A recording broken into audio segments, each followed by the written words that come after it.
Investment in securities are subject to market risk. Please carry out your due diligence and read all the related documents carefully before investing. Channel को subscribe करना ना भूलें और हमारे ताज़ा video सबसे पहले देखने के लिए बेल आइकन को दबाएं।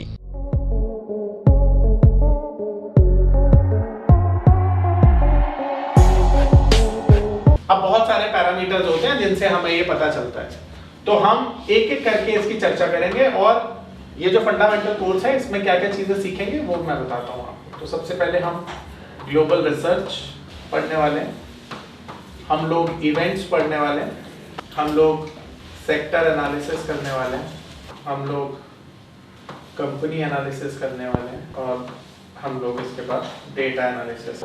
ठीक है, ये 5 चीजों के बारे में हम पढ़ने वाले हैं। ठीक है, आ रहा है सर में डेटा।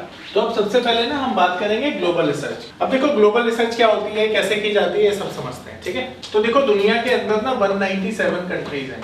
इन 197 कंट्रीज में से ना सभी कंट्रीज के नाम ना तो तुम्हें पता होंगे ना तो मुझे पता होंगे। और ऐसा क्यों है? ऐसा इसलिए है क्योंकि जितनी भी कंट्रीज एग्जिस्ट करती हैं दुनिया में, सभी ने कोई खास चीज के लिए कंट्रीब्यूशन नहीं दिया है। तो जितनी दुनिया की बड़ी इकोनॉमी है, जैसे अमेरिका है, जापान है, चाइना है, इन सब कंट्रीज को सभी लोग जानते हैं, इंक्लूडिंग इंडिया। क्यों जानते हैं? क्योंकि अब आप लोग जानते हैं कि दुनिया में इन कंट्रीज का कंट्रीब्यूशन बहुत ज्यादा है। ठीक है, तो जिन कंट्रीज का कंट्रीब्यूशन ज्यादा होता है ना, उनकी जो सिचुएशंस होती है वो बाकी कंट्रीज से कहीं बेहतर होती है। और इसीलिए हमको उन कंट्रीज पे ज्यादा फोकस करना पड़ता है जो कंट्रीज दुनिया की इकोनॉमी में कंट्रीब्यूट कर रही है। ठीक है, तो आपके लिए ये समझना जरूरी है कि हमारी इकोनॉमी दूसरी इकोनॉमी से कैसे इंपैक्ट होती है। इसे हम ग्लोबल रिसर्च के माध्यम से समझेंगे। तो एक छोटा सा एग्जांपल देकर मैं समझाना चाहता हूं ये कि अगर अमेरिका में कुछ भी अच्छा या बुरा हो जाए तो तुम्हें क्या ऐसा लगता है कि उसका इंपैक्ट हमारे यहाँ पर भी पड़ना चाहिए या पड़ेगा, या अमेरिका की इकोनॉमी हमारी इकोनॉमी को कैसे इंपैक्ट करेगी? अगर ये समझना हो तो कैसे समझोगे, बताओ कोई एग्जांपल देकर। क्या आपको लगता है कि हमारी इकोनॉमी इंपैक्ट करती है किसी दूसरी इकोनॉमी से? बताओ कैसे? डायरेक्ट कनेक्शन, इनवर्स नहीं, डायरेक्ट। देखो ऐसा समझो कि दुनिया की जो इकोनॉमी है ना, चलो ऐसा समझो तुम एक सोसाइटी में रहते हो। अगर इस सोसाइटी में डॉक्टर ना हो, लॉयर ना हो, पुलिस ना हो, कोर्ट ना हो, फ्रूट वेंडर ना हो, वेजिटेबल वेंडर ना हो, तो तुम्हारी लाइफ क्या ठीक ढंग से चलेगी? नहीं। तुम्हें इन सभी की जरूरत पड़ती है। और अगर कोई खरीदारी ना हो और बीइंग अ कंज्यूमर तुम खरीदो ही ना चीजें, तो इन लोगों का सर्वाइवल होगा? तो इसका मतलब क्या हुआ, जितनी तुम्हें इनकी जरूरत है उतनी ही इन्हें तुम्हारी जरूरत है। ठीक, देशों का भी हिसाब उसी तरह से होता है। ये पावर ऑफ नंबर थ्योरी इतनी बेहतरीन थ्योरी है कि इसे करने के बाद आप एक अलग अनुभव करेंगे और आपको लगेगा कि शायद इसी चीज की आपको तलाश थी। बहुत सालों की ट्रेडिंग के बाद, इन्वेस्टिंग के बाद आपको शायद ऐसे प्रोडक्ट की जरूरत थी जो मार्केट में आपको वो कॉन्फिडेंस दे पाए, जिस कॉन्फिडेंस के साथ आप रोज पैसा कमा पाए और जितना आप चाहें उतना पैसा कमा पाए। तो हमारी ये जो पावर ऑफ नंबर थ्योरी है, ये आपको आपकी सभी इच्छाओं को पूरा करने के लिए है। और आप देखेंगे कि इस थ्योरी को करने के बाद जो आपका कॉन्फिडेंस है, आपकी जो एक्यूरेसी है, आपकी जो क्षमताएं हैं मार्केट से पैसा कमाने की, वो बहुत ज्यादा बढ़ जाएंगी। और आप देखेंगे कि जो आपने आज से पहले अनुभव नहीं किया था अपनी ट्रेडिंग के दौरान या इन्वेस्टमेंट के दौरान, आप इतना बेहतर अनुभव करेंगे इस कोर्स को करने के बाद। हमारी कंट्री में नॉर्मली जो चीजें प्रोड्यूस नहीं होती हैं उतनी मात्रा में जितनी हम यूज करते हैं। तो उसका एग्जांपल क्या हो सकता है? जैसे आप देखो कि हम लोग क्रूड ऑयल को बहुत ज्यादा इंपोर्ट करते हैं। हमारे देश की पॉपुलेशन बहुत बड़ी होने की वजह से हमारे देश में जो क्रूड ऑयल की डिमांड है वो ज्यादा है, सप्लाई कम है। इसीलिए हमें क्या करना पड़ता है? क्रूड ऑयल इंपोर्ट करना पड़ता है। सिमिलरली गोल्ड के साथ भी ऐसा होता है कि हम गोल्ड भी बहुत ज्यादा इंपोर्ट करते हैं। अब ये सोचो कि अगर हमारी कंट्री में ऑयल की स्कैरसिटी हो जाए, कमी हो जाए, तो क्या होगा? प्राइस बढ़ जाएंगे, महंगाई बढ़ जाएगी और सिविल वॉर भी हो जाएगा। क्योंकि महंगाई भी कितनी बढ़ेगी? प्राइस मान लो अगर सपोज करो कि 100 लीटर पेट्रोल अवेलेबल है और खरीदार जो है 10 लाख है, तो फिर प्राइस कितना हाई पहुंचेगा ये सोचो, इकोनॉमी क्रैश हो जाएगी ना इस तरह से, तो हाइपर इन्फ्लेशन हो जाएगी।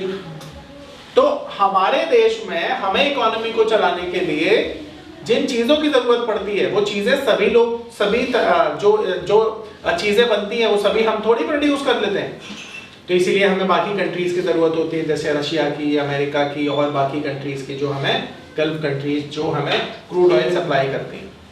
अब उनके पर्सपेक्टिव से सोचो कि जो गल्फ कंट्रीज हैं उनमें खेती बाड़ी नहीं होती है, एग्रीकल्चर सेक्टर नहीं होता है या बहुत कम होता है मान के चलो, तो उनकी कंट्री में जब ये सारी चीजें नहीं होती हैं तो वो तेल पीकर थोड़ी जिंदा रहेंगे भाई, उन्हें खाने पीने की चीजों की जरूरत पड़ेगी, पानी की जरूरत पड़ेगी, तो वो कहां से लेके आएंगे, वो उन चीजों को इंपोर्ट करेंगे, है ना। तो कहने का मतलब है अगर वो हमें तेल देंगे तो हम उन्हें खाना देंगे। तो इसी तरह से दोनों का सर्वाइवल एक दूसरे पर डिपेंड करता है ना। तो दुनिया की जितनी भी कंट्री है ना, उनमें से जो मेजर कंट्री हैं जैसे अमेरिका है, चाइना है, रशिया है, इंडिया है, जर्मनी है, ठीक है, इसी तरह से यूरोपियन कंट्री हैं, तो ऐसे समझो जो मेन कंट्रीज है ना, जो ग्लोबल इकोनॉमी है, बड़ी इकोनॉमी है, वो दुनिया को चलाने में अपना बड़ा योगदान देती हैं। इसीलिए उन कंट्रीज के साथ कुछ भी अच्छा या बुरा होता है तो उनका इम्पैक्ट बाकी कंट्रीज पर भी पड़ता है, ठीक है। अब एक और एग्जांपल से समझते हैं। मान लो अमेरिका जैसी बड़ी कंट्री जो कि दुनिया में सबसे बड़ी इकोनॉमी भी है, वो भारत के बहुत सारे यानी 46 लाख 46 लाख इंजीनियर्स को रोजगार देती है। अब सोचो बदले में जब हमें रोजगार मिलता है तो कितने सारे लोगों को सैलरी मिलती है, खर्चने के लिए पैसे मिलते हैं। अब उनकी अगर नौकरी चली जाए तो हमारी इकोनॉमी को बहुत बड़ा डेंट लगेगा, क्योंकि 40,000 नौकरियां बहुत होती हैं, 40 लाख लोग, हजार नहीं 46 लाख नौकरियां बहुत होती हैं। अब सिमिलरली ये सोचो कि अगर हमारी नौकरियां जाएंगी तो उनकी इंडस्ट्री भी तो डाउन आ जाएगी, क्योंकि उनके पास करने वाले बंदे नहीं होंगे काम को, फिर उनका बिजनेस कैसे चलेगा। तो ये ना क्या होता है, ये एक दूसरे के ऊपर डिपेंडेंसी होती है और इसकी वजह से दोनों के लिए विन-विन सिचुएशन होती है। अगर हमें अमेरिका 46 लाख लोग नौकरियों को अमेरिका से पाते हैं या अमेरिका 46 लाख लोगों को नौकरियां देता है, तो बदले में अमेरिका को हम चीप लेबर सप्लाई करते हैं। अगर यही अमेरिकन को नौकरियों पर रखा जाएगा तो सैलरी है ज्यादा होगी, उनके खर्चे बढ़ेंगे, है ना, उनकी प्रॉफिटेबिलिटी कम हो जाएगी।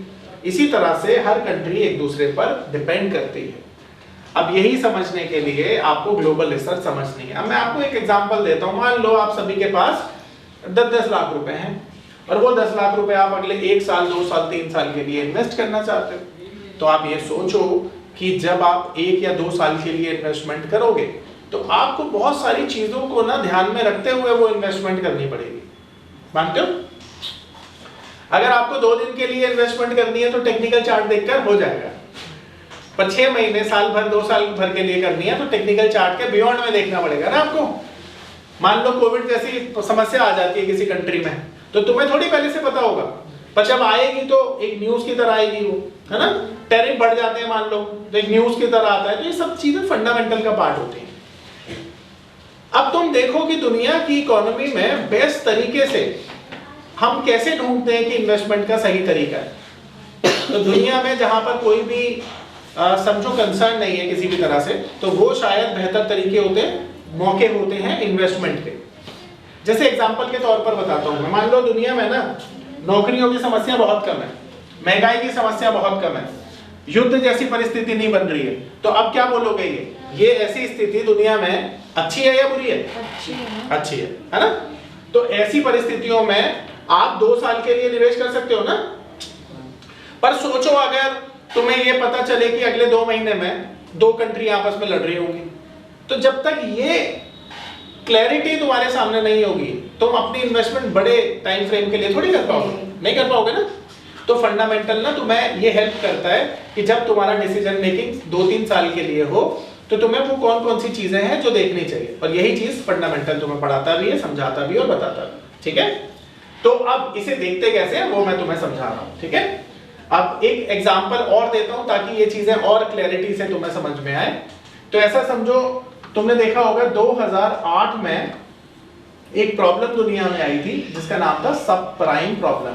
ये जो सब प्राइम है ना, ये बैंकिंग क्राइसिस थी। अमेरिका में लीमन ब्रदर जो बैंक था वो फेल हो गया था, जिसकी वजह से दुनिया के सारे बैंकिंग सेक्टर के शेयर्स और दुनिया के सारे जितने भी शेयर्स थे वो लोअर सर्किट में चले गए थे ना। अब सोचो इसकी ये प्रॉब्लम आई कहाँ थी? ये प्रॉब्लम यूएसए में आई थी ना, और इसका इम्पैक्ट दुनिया के हर एक देश में हुआ। अभी रिसेंटली बात करते हैं 2020 की। 2020 में कोविड क्राइसिस आया, पेंडेमिक आई, और ये पेंडेमिक कहाँ आई? चाइना में आई। पर दुनिया के कौन सा एरिया था जहां पर ये इम्पैक्ट नहीं हुआ? दुनिया के हर एक कंट्री में तो कोविड आया। तो आप ये सोच पा रहे हो कि ये जो प्रॉब्लम होती है ना, किसी पर्टिकुलर कंट्री की नहीं होती है, ये पूरी दुनिया की प्रॉब्लम होती है, और सूनर देन लेटर ये स्प्रेड होती है। ये इस तरह से ना प्रॉब्लम स्प्रेड होती है दुनिया के हर एक कोने में। तो आपको ये समझना है कि ये प्रॉब्लम आए उससे पहले आपके पास सोल्यूशन होना चाहिए, और इसीलिए फंडामेंटल आपको वो सोल्यूशन देता है।